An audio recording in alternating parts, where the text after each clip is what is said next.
নমস্কার। ১০০ দিন book reading চ্যালেঞ্জের আজকে হচ্ছে ২৭তম দিন। আর আমি পড়ছিলাম সাতোশি ইয়াগিসাওয়ার days at the Torunka cafe. এর আগে আমি একটা কথা বলেছিলাম যে এই উপন্যাসটি পর্বে ভাগ করা আছে, ৩টি পর্বে ভাগ করা রয়েছে। ২টি পর্ব আমি পড়ে ফেলেছিলাম, আজকে শেষ পর্বটি আমি শেষ করলাম। এখন জিনিসটা যেটা যে এই পর্বগুলো শুরু হচ্ছে ১টি বা ২টি চরিত্র এবং তাদেরকে ঘিরেই আর কি পর্বগুলো হচ্ছে। কিন্তু একটা জিনিস সুন্দরভাবে লেখক আর কি বজায় রেখেছেন, সেটা হচ্ছে যে মানে ধরো আমি শেষ পর্বটি আজকে পড়েছি, কিন্তু এর আগের পর্বের যে কেন্দ্রীয় চরিত্রগুলো রয়েছে তাদের প্রসঙ্গ কিন্তু আসছে। এর ফলে যেটা হয় যে এই উপন্যাসটির ভেতরে একটা একটা ধারাবাহিকতা থাকে। নইলে পুরো বিচ্ছিন্ন যে মনে হওয়ার যে ব্যাপারটা, সেটা আর কি সেরকম আর কি হয় না। এখানে যেটা দেখানো হয় যে একটা ক্যাফে, একটা কি বলবো, কফি শপ বা একটা ক্যাফে, সেখানে কিছু মানুষের আনাগোনা বা সেই শপটাতে যারা থাকেন আর কি, তাদের যে জীবন আসলে তাদেরকে ঘিরেই। এবার স্বাভাবিকভাবেই সবাই কোনো না কোনোভাবে এই ক্যাফের সাথে জড়িত আর কি। এবং এই একটা পর্বে আরেকটা চরিত্র আসা আনার কারণই হচ্ছে যে এই সুন্দর যেন ধারাবাহিকতাটা বজায় থাকে। যাই হোক, তো এই পর্বে যেটা দেখলাম যে এই যে ক্যাফে মালিকের যে মেয়ে আর কি শিজুকু, আমরা এর আগের দুটো পর্বে আমরা শিজুকু প্রসঙ্গে আর কি জেনেছি। তো এই পর্বটা প্রধানত শিজুকুকেই আর কি কেন্দ্র করে। তো আমরা এবারে যাই গল্পে। জিনিসটা হচ্ছে যে শিজুকু, এখানে বলে রাখি যে শিজুকুর একটা দিদি ছিল আর কি। তো সেই দিদি আর কি, এখন শিজুকুর বয়স এখানে দেখানো হচ্ছে যে ১৬-১৭ এরকম একটা বয়স। তো ওর দিদি, শিজুকুর দিদি ওই ১৬-১৭ মোটামুটি ১৭ বছর বয়সেই আর কি মারা যায়। তো ওর দিদি যখন মারা যায় মোটামুটি বর্তমান সময় থেকে ৬-৭ বছর আগে, ৬ বছর মতো আগে। তো এখানে দেখানো হচ্ছে যে একটা সময় একটা ছেলের সাথে আর কি হঠাৎ করে আর কি এই শিজুকুর দেখা হয় রাস্তাতে। এবং দেখা যায় যে সেই ছেলেটি হচ্ছে যে শিজুকুর দিদির আর কি যা বন্ধু আর কি, যার সাথে একটা প্রেমের সম্পর্ক আর কি ছিল ওর দিদির। তো ছেলেটির নাম হচ্ছে অগিনো। হঠাৎ করে তার সাথে দেখা হয় এবং জানা যায় যে ছেলেটি পড়াশুনোর জন্য বাইরে চলে গেছিলো বেশ কিছু বছর, এবং আবার চাকরির জন্য আবার এখানে ফিরে এসেছেন। এবার ঘটনাটা হচ্ছে যে জানা যায় এটাও যে তার দিদি মারা যাওয়ার আগে ছেলেটির সাথে তার দিদির ব্রেকআপ হয়ে যায় আর কি।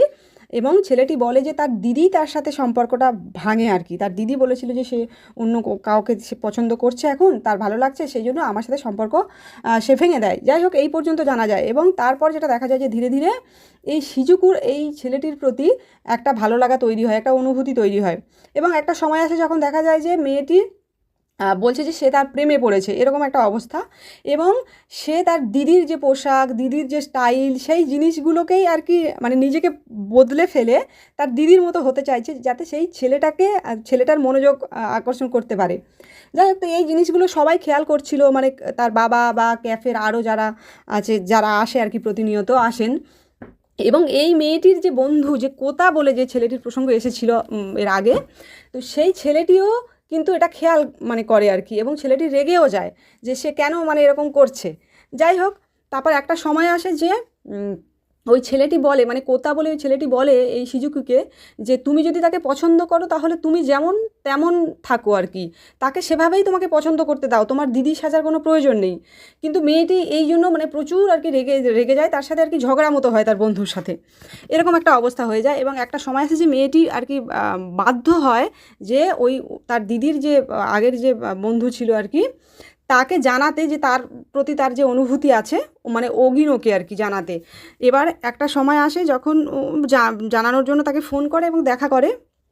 তারপর ছেলেটিকে বলে যে সে তাকে পছন্দ করে, তাকে যাই হোক, তো ছেলেটি এখন তারপর বলে যে না, আমি তো তোমাকে ওইভাবে দেখি না, আমি হচ্ছে তোমাকে বোনের মতোই দেখি, আর তাছাড়া আমি একটা অন্য সম্পর্কে রয়েছি। যাই হোক, তো এরপর মেয়েটির যেটা হওয়ার আর কি সেটা হয়।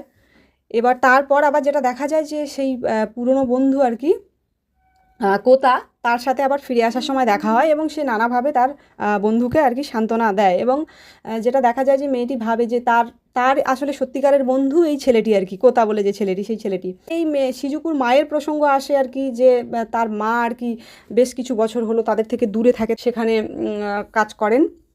এবং তার বোনের যে বাৎসরিক আর কি প্রত্যেক বছর হয়, সেখানে বা তার মাঝেও তার মা মাঝে মাঝে এসে ঘুরে যান। এবং শেষে দেখানো হয় যে তার মা আর কি কয়েক বছরের মধ্যে আবার এখানে ফিরে আসবে এবং তার বাবা এবং তার সাথে আবার আগের মতোই আর কি বসবাস শুরু করবে। আর সবশেষে এটা দেখানো হয় যে আসলে মেয়েটির ভেতরে যে ব্যাপারটা আর কি, যে সে এই যে ছেলেটির প্রতি যে তার যে অনুভূতি, সেটা যখন সে ছেলেটি না বলে দিল, তার মনে হলো যে সে অনেকটা হালকা হয়ে গেছে। তার ভেতরে যে অনেক কিছু অনেক দিন ধরে জমে রয়েছে, সেগুলো যেন অনেকটা আর কি মানে ভারী হয়েছিল, সেই ব্যাপারটা আর কি অনেকটা হালকা হয়ে গেছে। এবং মেয়েটি অনেক বছর আগে, প্রায় 10 বছর আগে একবার মানে কফি খেয়েছিল, এবং সেই অভিজ্ঞতা আর কি ভালো ছিল না। তো সবশেষে দেখায় যে আবার আর কি বলছে যে এই মুহূর্তে আমার দরকার 1 কাপ কফি।